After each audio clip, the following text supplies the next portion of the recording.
हमें निर्देश दिया था कि हम ये प्लेटफॉर्म बनाएं और सारे जो हमारे पड़ोसी मुल्क हैं, पड़ोसी कंट्रीज़ हैं, इनके साथ, सब देशों के साथ हम एक जॉइंट प्रोग्राम बनाएं अलग अलग बीमारियों के लिए, क्योंकि जो संक्रामक रोग होते हैं, इन्फेक्शियस डिजीज़ होते हैं, इनके कोई बॉर्डर नहीं होता है।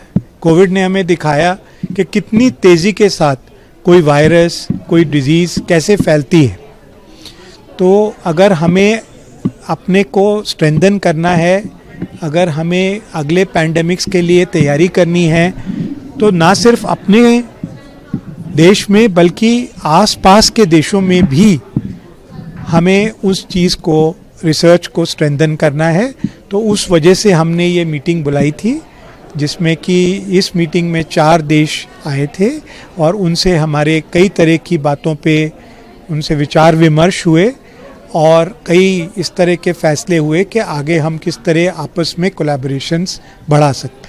सो जैसे मैंने आपको कहा, अभी जो रिसर्च टीबी के क्षेत्र में, डेंगू, बाकी के जो वन हेल्थ मिशन के anti microbial resistance, one health mission की जो इमर्जिंग डिजीज़ हैं जैसे नीपा वायरस है या दूसरे इस तरह के संक्रामक रोग हैं, वो हमारी फर्स्ट प्रायोरिटी है।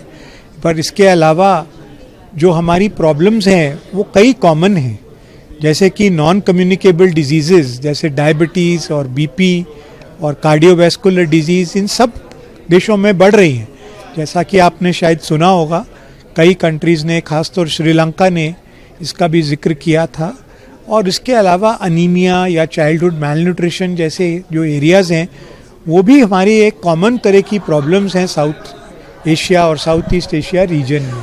तो इन सब पे हम मिलके जॉइंट प्रोजेक्ट्स बनाएंगे। लेकिन एक और इम्पॉर्टेंट चीज़ है कि भारत के लीडरशिप के लिए हेल्थ रिसर्च में ये भी महत्वपूर्ण है कि हम इन कंट्रीज़ का कैपेसिटी बिल्डिंग और स्ट्रेंथनिंग रिसर्च में कर पाएँ।